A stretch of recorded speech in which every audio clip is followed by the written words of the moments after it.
Okay, wow, hope you're well, hope you're okay. Good morning to you all. Um, this is the next session in the Insurance Forbes training sessions. This one's all about Japanese knotweed claims and tree-related claims.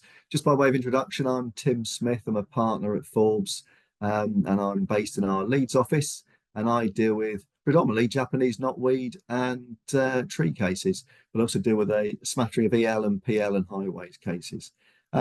So just the aim of this morning is to just basically run through some pointers, some key pointers for looking at Japanese knotweed claims and tree cases. There is quite a bit of information to get through, and what I was going to suggest, if we take any questions at the end, just in case you've got any queries. But if you've got any burning questions that won't wait, then happily raise your hand and we can take the questions as we go through. Okay, right. So if we make a start, we'll start off with Japanese knotweed cases, as they seem to be at the fore at the moment, and certainly in the media quite a bit of the time in terms of hotspots and cropping up all over the country and under the blight of Japanese knotweed. I don't think it's nearly as bad as perhaps the media would make you think, but it certainly is out there, and certainly as a claims focus for claimant firms, it's certainly a direction in which they're going in. And I'll explain a bit more about the costs and the potential damages or level of damages a little bit later on. But suffice to say, these are usually hourly rate cases, so they tend to be fairly expensive for either party, or should I say, fairly expensive for the losing party. Okay, so if we just move on to the next slide.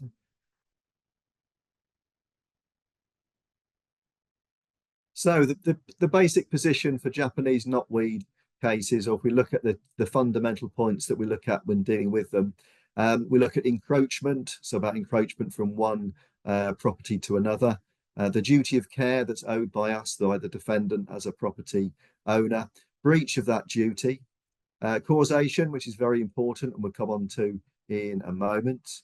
And then we've got diminution or reduction in value, which is associated with encroachment of Japanese knotweed. We'll look at treatment costs to give you an idea of what they usually come out at. And then additional losses, so additional items that the claimant can potentially claim for, and then also mitigation and contributory negligence. So a lot of these terms you probably have heard of already before from personal injury cases, EL, PL, highways cases, and pretty much they're the same for Japanese knotweed cases, but they have a slightly different context or a slightly different spin in terms of the evidence you need to look at those various points. Okay, so if we look at encroachment first of all, just to bear in mind, as with all cases, it's for the claimant to prove or the claimant to show. So the claimant has to show that Japanese knotweed is present on their land, and also that it's encroached from the defendant's neighbouring land, i.e. Local authority land. It is important to know this because you quite often have discussions and I'd say almost arguments, but certainly discussions about where the Japanese knotweed actually came from, and also on whose land it was actually from. So quite often there can be issues about land registry documents, whether the land is registered, whether it isn't, whether it's come from another third party area of land and then onto our land as the defendant local authority and then onto the claimant's land, or quite what the direction of travel was. So it's very important to establish as best that you can where the boundaries actually are, and also just satisfy yourselves that the local authority do own the particular piece of land where the Japanese knotweed is said to encroach from.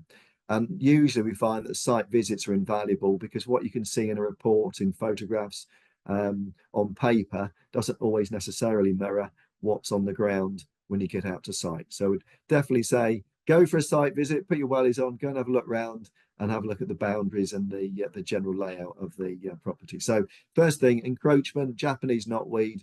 The claimant has to show Japanese knotweed is present on their land and it's encroached from the defendant's neighbouring land.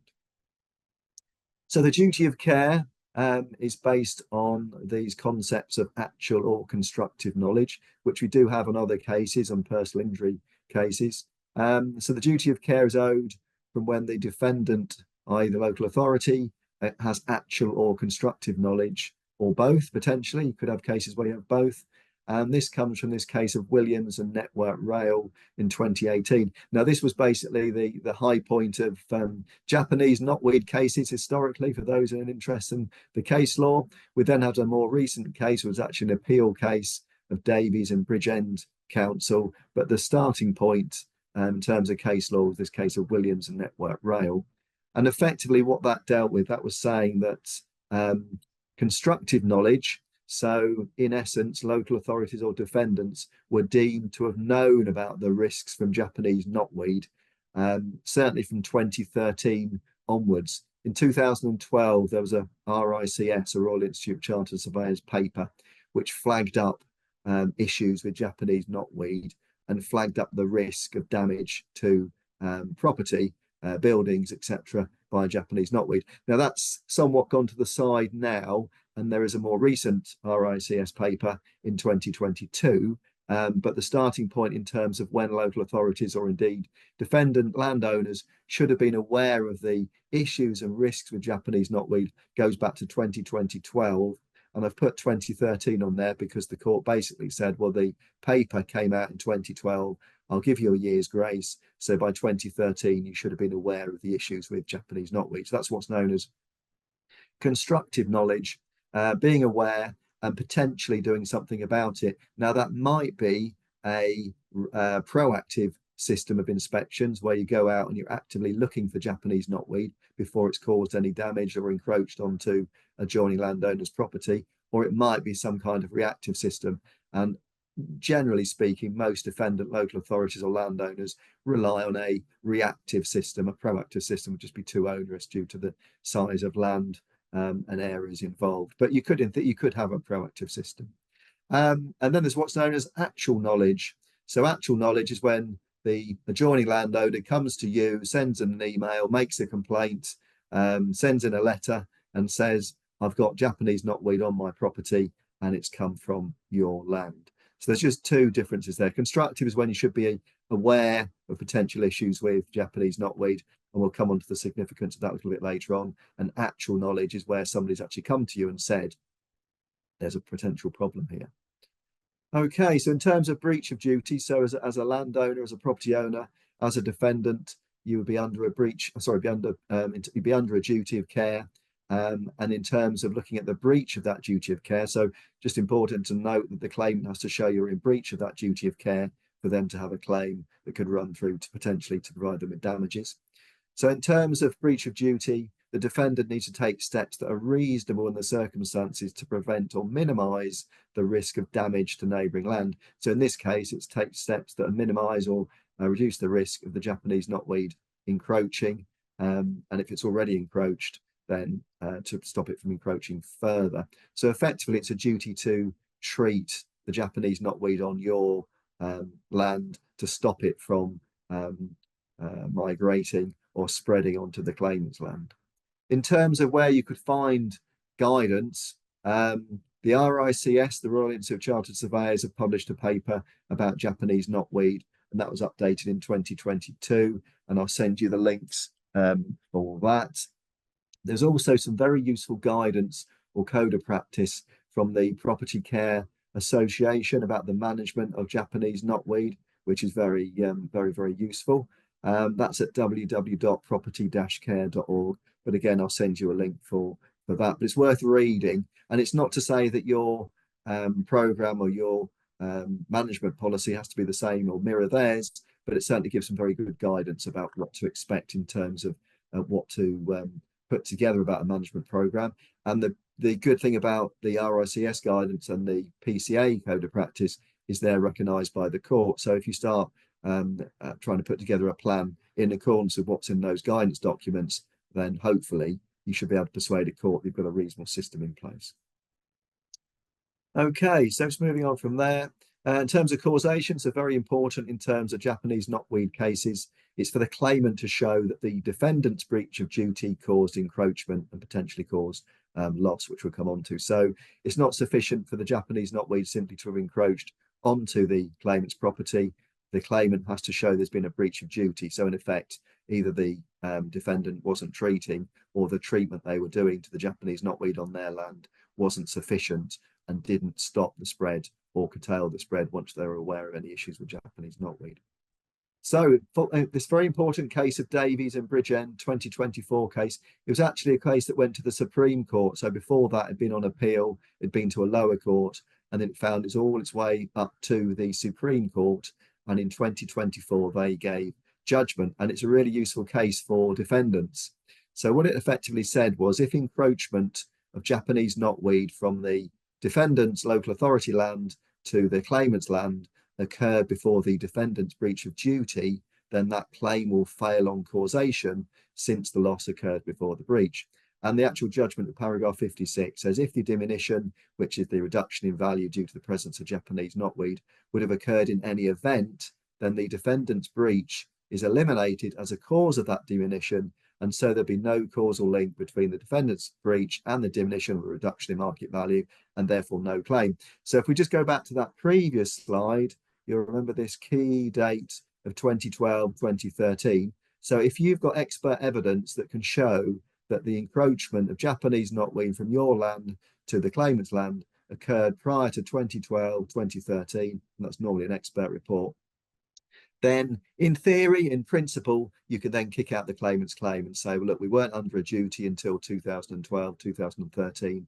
The encroachment had already occurred before then, and therefore we're not in breach. The only caveat I should say to that is that each case turns on its merits, and if the treatment that you then subsequently undertake after 2012, 2013, or once you're noticed there's been Japanese knotweed on your land and that's causing issues, and the treatment doesn't work or doesn't work in a timely manner, or you don't do anything with the land, then potentially there's still a claim for the claimant.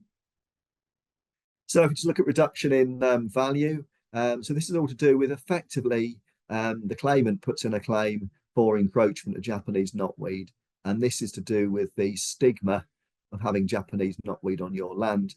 And there's various places this comes from, but one of the probably the most important is when you sell a property, sell a domestic property, you're specifically asked in the seller's pack, has the property bit suffered from Japanese knotweed? And of course, once you tick the box, then that raises the red flag, not only with the prospective buyer, but also with a mortgage company who may be involved. So then we get into what's known as a diminution in value, which is basically caused by difficulty in mortgaging and as I've put there, the purchaser stigma. And effectively, normally, it's very much dependent on the size of the Japanese knotweed outbreak on the claimant's land, also how old it is, how long it's going to take to treat it. But normally, you're looking about 3 to 5% of a reduction in market value. So you'd be looking at what a willing purchaser would pay for one property with Japanese knotweed and exactly the same property without Japanese knotweed, and then doing a comparison. But you can see 3 to 5%. I mean, if you're looking at properties that are worth in excess of £100,000, 200, £300,000, you can see that 3 to 5% is quite a significant amount of money, and that tends to be what drives these particular types of cases.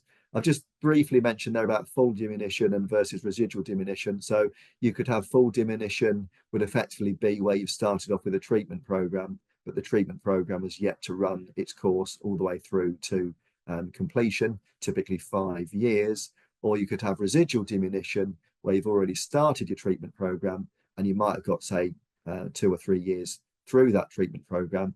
So therefore, in theory, the reduction in value should be halved, or 2/3, or 3/5, or 4/5, or 1/5, depending on how far through in your 5-year program of treatment you've got to. So treatment costs, ordinarily the claimant, if they're successful, can recover treatment costs.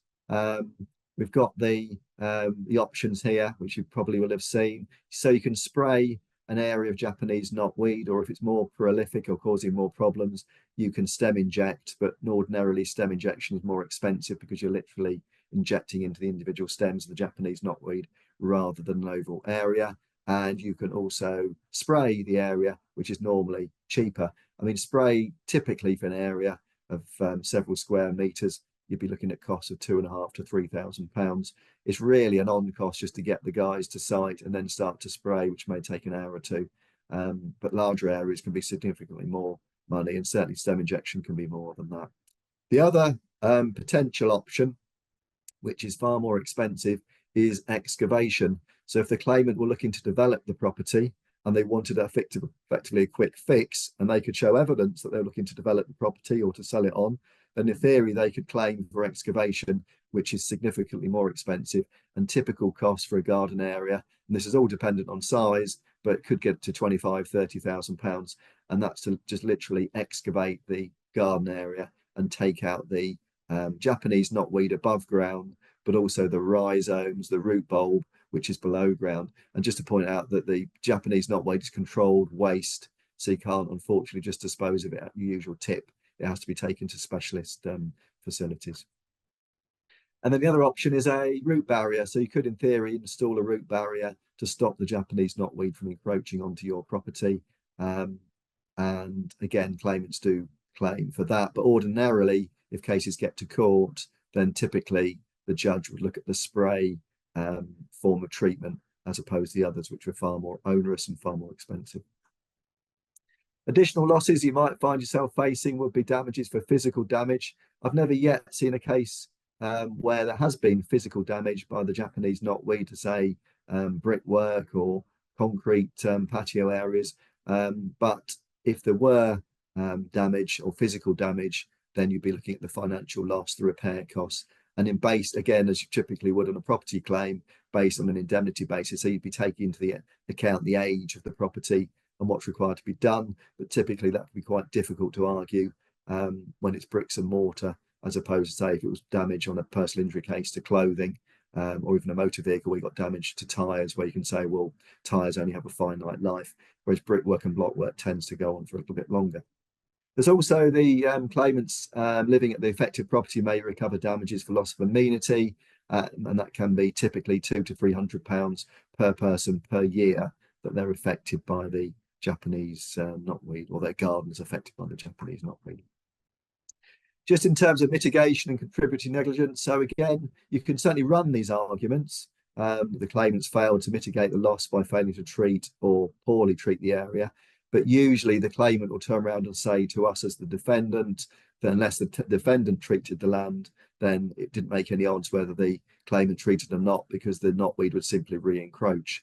There would be a potential argument, so, well, the defendant's in the same shoes. If they treat, it may encroach again from the claimant's land. But ordinarily, the growth of knotweed in terms of historical aging, normally we see in most cases is older on the defendant's land than it's on the claimant's land. There's also a potential argument for contrib, claimants being negligent and failing to report Japanese knotweed as soon as they became aware or as soon as possible. But it's more difficult with the claimant usually because they don't necessarily have the knowledge to realise it's Japanese knotweed or what they need to do about it. But you can certainly run those as arguments.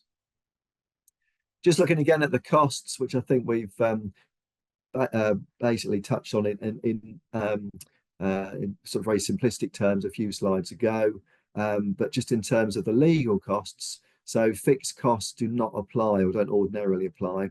The work is normally charged at an hourly rate, and cases that run to trial, you may have damages that are, say, £7,000, £8,000, £10,000, but you've got two experts for each party. Therefore, the cases end up at least in the fast track, if not in the multi-track. And cases can quite easily swallow up £25,000, £30,000 worth of cost per party. So if you start looking at damages on top of that and costs of £25,000, £30,000, you could quite easily get to 70, 75, if not maybe nudging towards £100,000 worth per claim. So they are potentially expensive claims.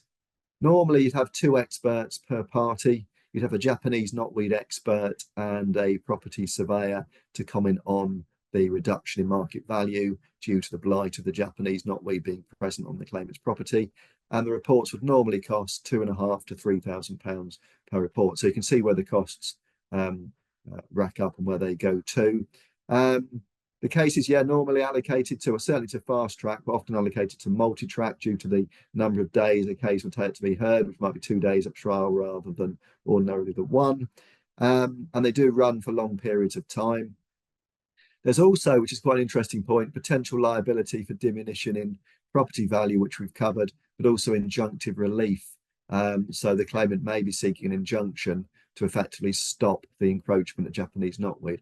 Now, normally judges don't take a bit of a dim view at the injunctive relief because it's quite an onerous burden for a defendant to be told they must stop the Japanese knotweed, because realistically it's going to take a number of years. It's going to take time to do.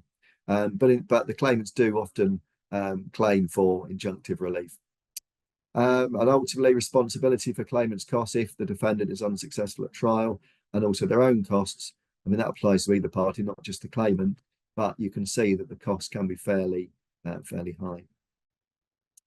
If you get involved with these types of cases, just worth flagging up typical content of witness statements that we would like to put together to defend the cases would be the background to the claim, so what the local authority know about the claim itself.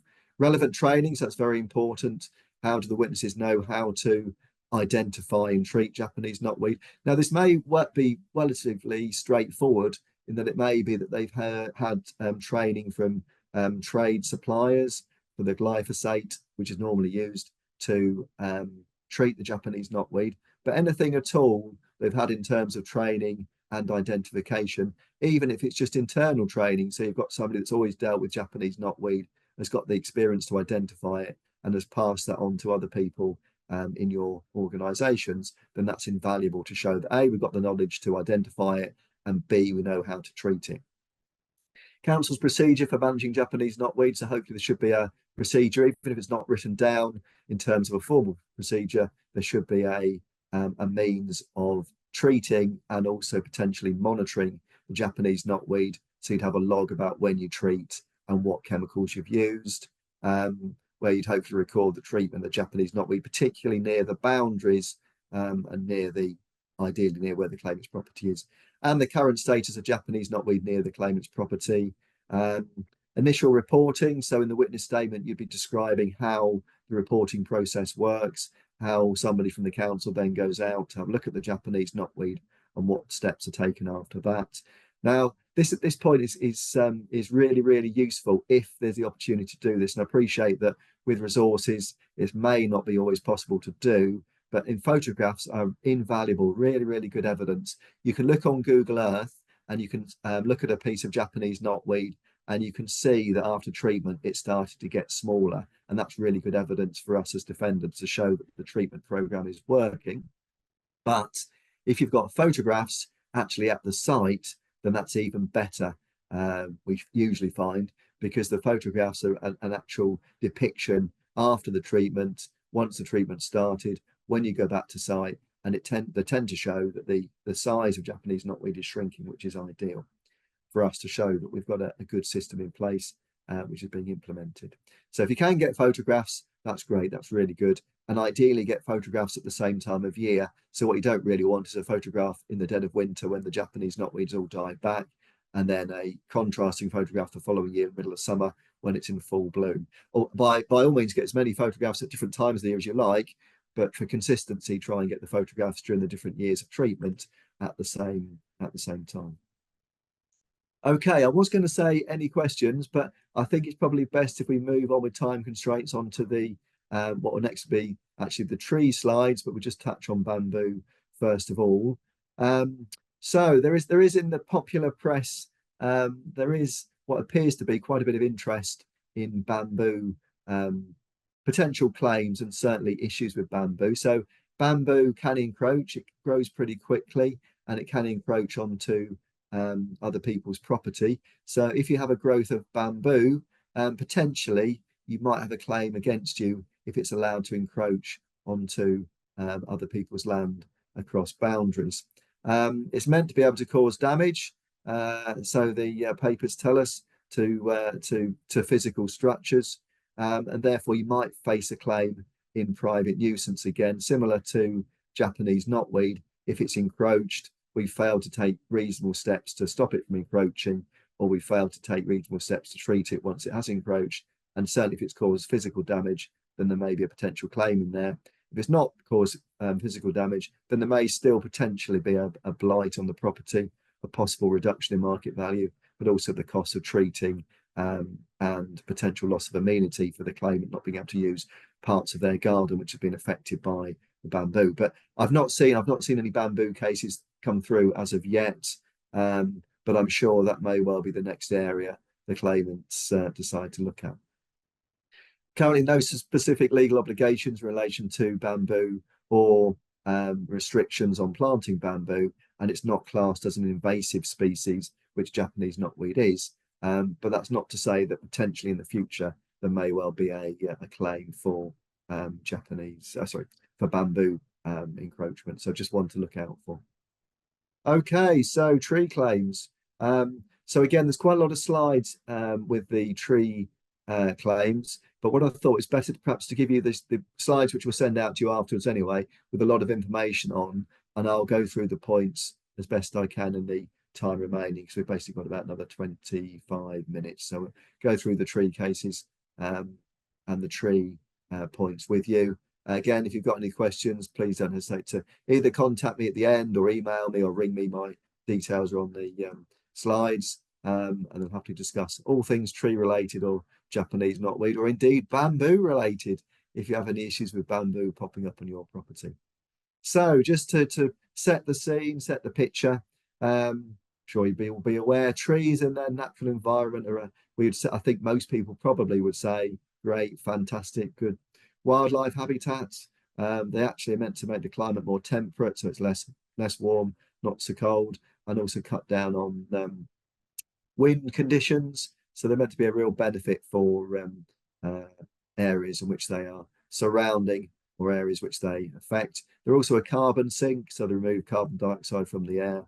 But overall, I think most people would agree that if trees are in the right place, planted sensibly, then they are a positive aspect to the local community. This is a picture I took not so long ago.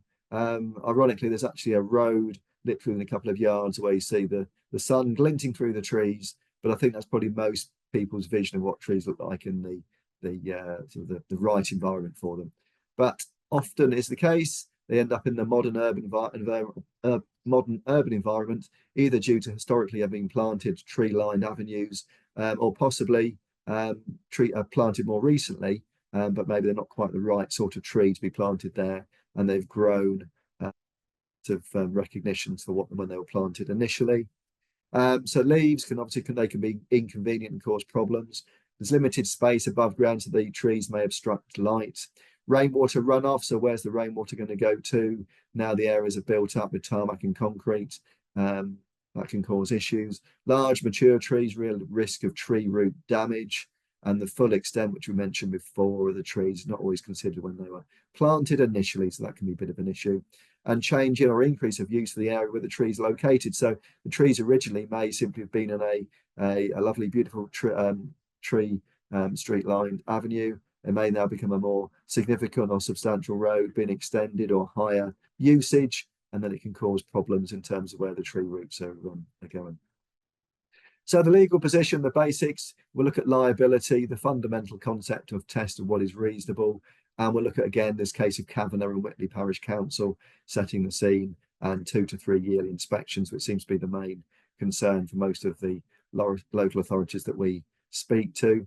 So if we just look at the case of Whitley Parish Council first of all, because this does put a bit of an eye-opener on the case and sets the scene.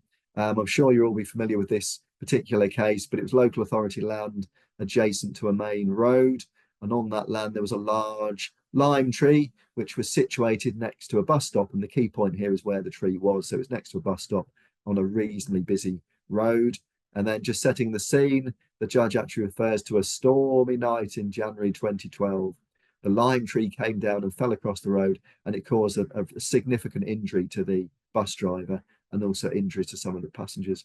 At the time, the local authority had a system of inspection of all its trees every 3 years, and the tree had been inspected by a tree surgeon prior to the accident in 2006 and 2009. So all seems to be going swimmingly well.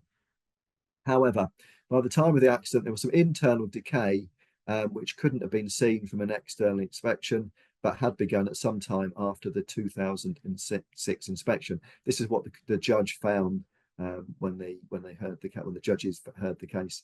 The council's own tree consultant had recommended tree works, but the council failed to implement. So initially you're thinking, well, there must be a red flag here, because if you've been told to do some work and not undertaken it, then you failed to take effectively your own advice.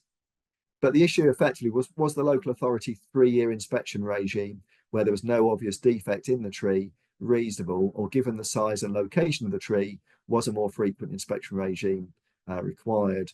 And the key point here to note is this particular tree. I know originally there was a lot of concern that did this mean that tree inspection should be a minimum of 2 years? Well, it's all risk-based, just as per the Highways Code of Good Practice in terms of the responsibilities and duties for the local authorities. It's very similar with trees, it's risk-based. So it's not to say, following this case, you need to have or should have 2-year annual inspections. You can still get by with 3-year inspections or even a wider period inspection, but you do have to risk assess and you have to know where to put your resources. And it may well be that some trees should be assessed even possibly every 12 months, even less than every 2 years. But the important point is to justify and risk assess why you're inspecting particular trees on a particular basis. So the findings of this particular case, claimant expert argued that because the tree was in a high risk zone, it needed more frequent inspection, as recommended by the 2000 Forestry Commission Practice Guide. This wasn't particularly considered in detail or thought to be good practice by the court, but it was used in the case it mentioned. Judge held the tree in a high-risk position, and whilst it was not in itself a high-risk tree, it was large and mature. So this is all about the type of tree it is, and therefore the judge considered that the tree should have been inspected every 2 years. It could have been struck by disease at any time, and if it had been subject to 2 yearly inspections, the disease may have been discovered and dealt with well in advance of the accident itself. And it was at this case actually an appeal by by Witney Parish Council against the original finding by the judge at the lower court. So it went to the Court of Appeal, but the appeal by the council was dismissed. The other important point to note is that each case is fact specific. Whitley Parish Council, I forget the precise size, but it's something like 11 square kilometres, so it's very small in terms of actual size. And the judge actually said of all the trees in all the parish, this particular tree was probably one of the greatest risk trees and therefore should have been subject to a 2-yearly inspection. So if we just move to trees above ground, this is falling highway trees, branches and obstructive highway trees. No impact on the fabric of the highway itself. So we're not looking at tree roots causing damage to the highway or the footway. We're just simply looking at tree branches falling down. And the test itself is reasonable care. So the thing you're looking at is, do you have a tree management policy? What does the policy say about inspection? What is the routine or the regime for inspection? So is it every couple of years, every 5 years, every 2, every 3 years? How have you assessed it? Just to confirm that section 41 and 58 of the Highways Act aren't applicable to falling branches, but you still might rely on your section 58 inspections if they potentially cover looking out for defective tree branches or low hanging branches that may cause problems. Now, I appreciate it may well be the inspectors don't have that knowledge and you wouldn't want them to be trained to have that additional responsibility, but it's always worth flagging up that if you're thinking, how do we defend a particular case, it may well be that we could also use the section 58 inspections. And I've just put on there, do the council's highways inspectors report any issues with trees? If they do, great. If they don't, then we're back to green spaces or forestry inspections. I've just flagged up this case of Chapman falling tree, caused personal injury to the claimant. Claimant succeeded in negligence, but in this particular case, there was no mention of section 41 of the Highways Act, so there was no duty under section 41. This was purely a claim in negligence in common law. So if you do get faced with a claim under section 41, you could happily use this case to say, well, in this case, consider the issues and section 41 wasn't raised. There is also the case of Hoyland, Hampshire County Council, section 41, duty to maintain the highway, but a tree is not part of the fabric of the highway. Therefore, the claim wouldn't fall for consideration under section 41. Yetkin and Mahmood's interesting case. It's all about shrubs and plants in central reservations. So this is about the duties under the Highways Act, not specifically to do with section 41 or section 58, but I'll come on to the relevant sections shortly. But it's all about if you've got plants in the central reservation, then you as a highways authority owe a duty to road users. including negligent ones, as in this particular case, to ensure that basically the vision isn't impaired, either for them as a claimant, either walking or driving across a junction, or possibly for somebody else, a third party who may be whose vision may be impaired by the shrubs, and then may impact with the claimant's vehicle or the claimant themselves. And on this particular case, it's all about obstruction of view of pedestrians, and there was a 75% reduction for contributory negligence. So the claim was successful. The Highways Authority did owe a duty, and they should have done more to make sure that the vision was clearer, but there was a 75% reduction for the claimant. So obstruction just briefly dealt with under section 96.6, all about the use of them and not to cause any difficulties in terms of people entitled to use the highway. So this is more about obstructions. And then we move on to section 130, the duty of the council, where there are Highways Authority to prevent as far as possible the stopping up or obstructions. That's more about obstructions, but worth knowing if you get involved in the cases for dealing with obstructions, particularly when dealing internally. So if we look at trees below ground, highways, routes below ground, impacts, if they impact the fabric of the highway itself, third-party PI claims. So typically this would be tree roots pushing up or pushing down the footway or the pavement, and causing effectively an uneven area like a depression or even possibly something resembling a pothole. And just basically look at the usual factors when dealing with highways cases. So section 41, duty to maintain. Section 58, potential defence with a system of inspection. Consider tree inspection. So this is like the reversal of whether you might be able to use highway inspections when looking at tree cases above ground, falling branches, etc. So you might be able to use the tree inspections possibly, as well as your highway inspections, where the tree roots have actually damaged the footway or indeed the carriageway. Slow damage. So I guess the point is that it may be occur over a period of time. So it may even be something that you would monitor, but wouldn't necessarily do anything about the tree roots at a particular period in time.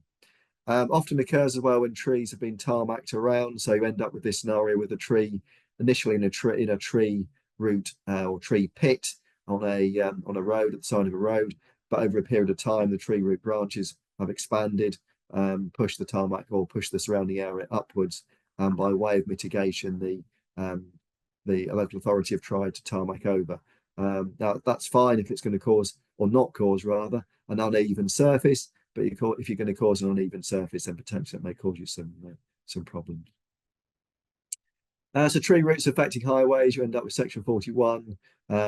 Is for the claimant to prove the highway was such a condition it was dangerous to traffic or pedestrians, e.g. there's an actionable defect and the dangerous condition was caused by failure to maintain or repair.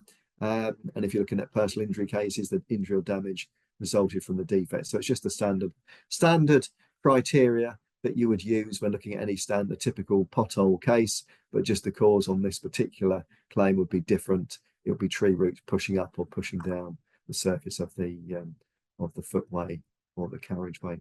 Section 58 again applies just as you would normally.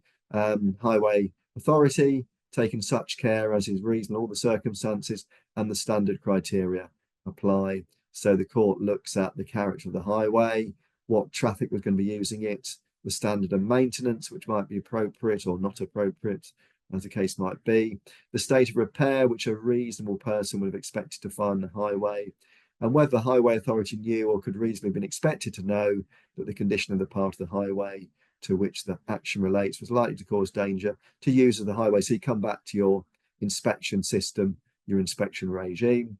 Where the Highway Authority could not reasonably be expected to repair that part of the highway before the cause of action arose, what warning notices of its condition have been displayed. So again, just come back to your standard typical highways criteria. If you can't repair it immediately, what can you do? Can you cordon it off? Can you put out cones to flag up there's an issue? Can you spray paint it, mark it? What do you do? So in short, you can rely on the Section 58 defence just as you would do with a pothole claim, but just the cause of the defect in which the claimant tripped over or fell over is going to be slightly different in that it was caused by tree roots rather than wear and tear or pothole erosion. Just that the sort of standard risk matrix again would apply, which I'm sure you'll have seen on standard highways cases. Likelihood of the event occurring is here down the left-hand side. Negligible is 1, high risk is given a 5, and then the consequence. So if you did fall over or trip over that tree root damaged pavement, what sort of injury or damage is likely to be sustained? Is it going to be negligible or is it going to be severe? And then just depending on where you get to with your analysis, you could then look at potential defect category, priority response, and the timescales for responding, which I'm sure you'll have seen that before. But just the same, if tree roots are causing damage to the footway or the carriageway, then look at the matrix as to how how important or how priority wise you consider the defect to be and when it should be repaired. So if we just move on to trees below ground, and this is where we get into good old subsidence when we're looking at potential tree root damage to third-party properties. And this is probably the most contentious area, I guess, simply because it takes a while to gather all the evidence. You cannot or can't normally physically see the tree roots underneath the property. You're relying on experts to comment on what the cause is. And it's quite a difficult area to properly investigate, but also to advise on. But in terms of cases, there are some basic questions which we need to ask and consider to see whether or not you're going to be potentially responsible. And they stem from this case of Delaware Mansions and Westminster City Council, which I'm sure you'll have come across before. And there's effectively 4 parts to the test. You've got to look at causation. So did the tree roots from the council's tree actually cause the damage? Was that harm reasonably foreseeable? So foreseeability. Were there any practical measures that could have been taken to reduce or avoid the harm action taken by the council?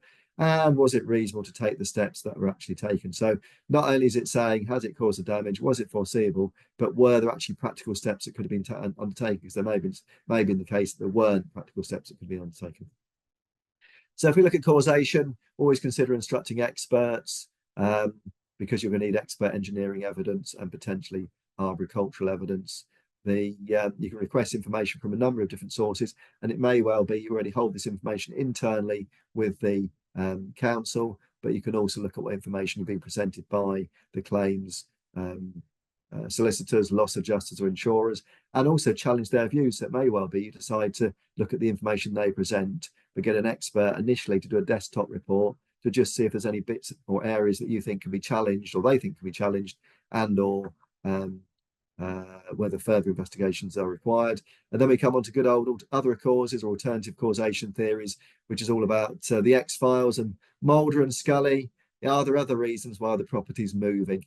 And there may be all sorts of reasons which we'll come on to, such as inadequate foundations, poor initial construction, historical mining activity, so particularly in the north, there can be all sorts of issues with shallow surface mining, increased vehicle traffic, so that can cause vibration and potentially settlement or issues with the claimant's property, the claimant's own trees, and also extreme weather conditions. Now, I think extreme weather conditions is actually potentially quite an important point, because we have this argument in 2018 and I think it was 2022. These are landmark years where tree root subsequent cases spiked.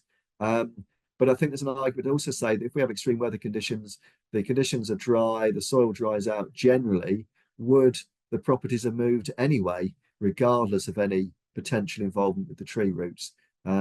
So I think that's a potential point to raise. You need expert evidence on it, but it's certainly a point to raise. In terms of foreseeability, we end up with this issue about whether or not it's actually reasonably foreseeable that the tree roots would cause damage. And the case of Soloway, which I'm sure you'll have seen before, this case, the court actually found in favour of the council. Substance most unlikely. It has to be a real risk, not just a vague possibility. Barron case is all about reducing damages, a loss of amenity, and also about being on notice. So once the council were on notice, they did something about the tree, but unfortunately not in the judge's eye sufficiently so. And there was an award of damages, although this was reduced on appeal from £5,000 to just £150. So you can see on that particular case, the judges did take into account the actions taken by the defendant local authority. Action taken by the council. So what can you do? Tree management or pruning, would this work? It may or may not work. You need to get expert evidence to see whether or not that would actually work. Practicalities of root barriers. Is there sufficient space and who is going to pay? This is an interesting point. We've had several cases recently, because ordinarily you'd be thinking, well, if it's the council's trees that are causing the damage and causing the issues, or their roots that cause the damage to the claimant's property, who's going to pay? And normally be thinking it will be the council, but we've had cases recently where certainly local authorities have been able to get contributions towards root barriers that are going to be on the council's land, but get a contribution from the claimant, and or the claimant pays in full, or the claimant's insurers pay in full, simply because they see the cost of a root barrier, which may well be 10, 12, 15,000 pounds, but they see that as a option to mitigate what they think is the problem, i.e. the council trees. The tree doesn't have to come out, and it's a lot cheaper for them than to litigate the case, where if they, when they get it to court, even if they're successful, the chances are their costs will be reduced. And if you're looking at 50, 60, 100,000 pounds worth of costs, the chances are that they may well be reduced by 10 or 15,000 pounds, which the claimant isn't going to recover. So they may well be tempted to look at contributing to a root barrier. Reasonable steps. Just one case to flag, which I'm sure you probably would have seen or come across. You're looking at time scales. So the worst thing effectively you can do in terms of tree cases is just to sit on your hands and think, right, it will all go away, and leave it. Once you're aware of the problem or the potential problem, at least make an assessment and decide what you think you need to do. It may well be that assessment is nothing to do, we don't think it's the council's trees. That's fine. But if you think it is the council's trees, then think about what maybe we need to do in terms of pruning or management. In that case of Jones, the court considered a reasonable time period was 3 months, which seems very draconian. But in that particular case, it was 3 months to respond and do something. Whereas ordinarily we'd be saying, well, you want at least 12 months worth of monitoring before you can actually properly ascertain whether it's the council's tree roots or not. So just a summary on substance claims. Causation is the key challenge. So it's for the claimant to prove that it's your trees that are causing the damage. So look through the evidence, get an expert involved. We would suggest early doors if it looks to be an expensive claim. Get them to review the evidence, the information, the investigations that have been provided, and get the experts to put a list of queries or challenges, whether or not the evidence is sufficient, whether the sufficient monitoring is being provided. The one key thing to say is that a claimant is more likely to succeed once the council's been put on notice of a claim, and then no action or delayed action by the council, rather than the council doing, well, so it's effectively doing nothing. So if you do nothing once you put on notice or you delayed, then the claimant is likely to succeed. If you do something, even if it's just an assessment to say we're not going to do any more work or not do any more pruning or management, then you're more likely to succeed. And we would normally say 12 to 18 months of level monitoring, possibly more, depending on the site. In terms of limitations, so for personal injury cases where, say, the tree roots are damaging the footway, it's a standard 3 years ordinarily if they're an adult. For property damage, so tree root subsidence, then normally it's 6 years, with a long stop of 15 years. But just to be aware with substance cases, because it's what's known as an ongoing nuisance, it's continually causing damage, then quite often the limitation periods, although we would plead them in a defence and would potentially argue them at trial, they're not as strong points as you might first think. Just in terms of quantum then, so what are these claims worth? Well, personal injury would be just the same as your typical EL, PL, highways cases. So if you've got tree roots that are causing damage to a footway, if the claimant sustains a broken arm, it could be 5, 6, 7,000 pounds. Head injury could be significantly more. And again, you can have general damages and special damages. Generally speaking, property damages tends to be at the lower end of the spectrum. So vehicle damage to tyres or alloy wheels tends to be at a lower figure, but it can be higher. And then if you get into subsidence at 0.3, main property house damage, if you get into underpinning, piling, geotechnical stabilisation, these are expensive items to remedy. I mean, underpinning can certainly be 20, 30,000 pounds, depending on the size of the property, as can piling.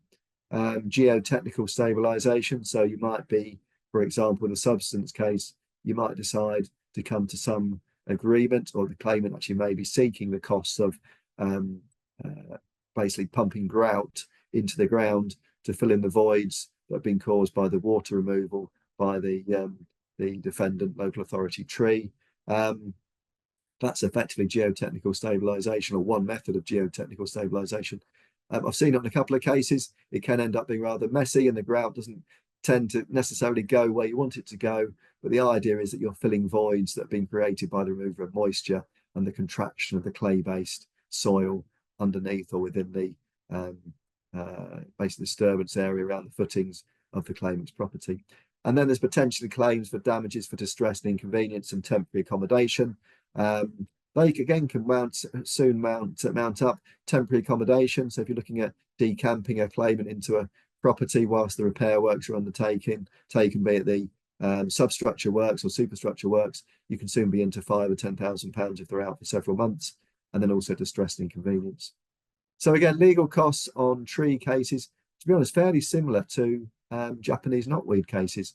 Again, fixed costs do not apply. Work is chargeable at an hourly rate. They're often multi-track cases as they run for a long period of time, and they're typically 2-day trials rather than 1 day itself. They're high costs, they're substance cases, so they're potentially high risk.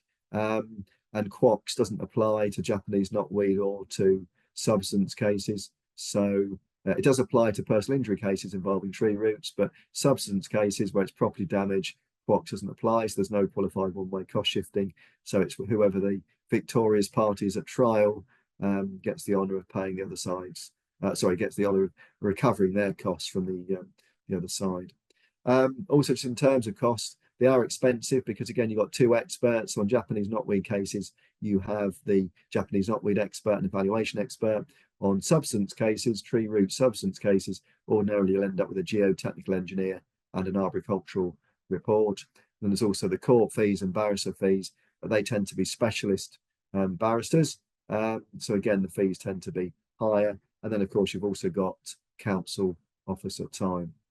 And then I've just put typical costs again there: superstructure, distress and inconvenience, £300, and then responsibility for the costs themselves. That pretty much wraps up the seminar. There are a number of other slides I've put together, which hopefully will help you about tree policy documents, typical witness statements for trees, template wordings, duty to consult about felling, and then there's various slides I've put together about the trees themselves. But just to give us a short period of time now, say 5 minutes for any questions, I'll stop sharing at this stage, but please feel free to ask any questions. The only thing I was going to say is when the seminar actually ends, if you could just hold on the line literally for a few more seconds, because a review feedback form comes up. Whereas if you just come off it straight away, as soon as the session ends, you'll lose the facility to provide any feedback. But please do provide your feedback. And if you've got any queries or any questions, I'll stop sharing now. But if you wanted to ask any questions, please do ask away. So I think, have we got a question? Have you got any questions at all here now?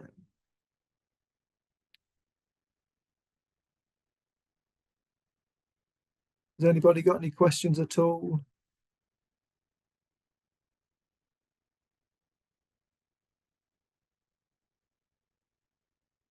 No. Okay. Well, so if you think of any queries or if you've got anything you want to ask at all, please don't hesitate to contact me by way of email, telephone, whatever's easiest for you. It's quite a weighted topic. There's quite a lot to get through from both sides, from Japanese knotweed and trees. But if you think of any queries, then please do get in contact, and I'll happily go through any queries. Or indeed, if there's any bespoke or specific training you'd like, or want to go into a bit more detail, please do get in contact, and I'm sure we can put together a package that will suit the way that you work as an organisation and your systems. But okay, well, thank you very much. Thank you very much for attending. I hope you've enjoyed the session. Oh, have we got?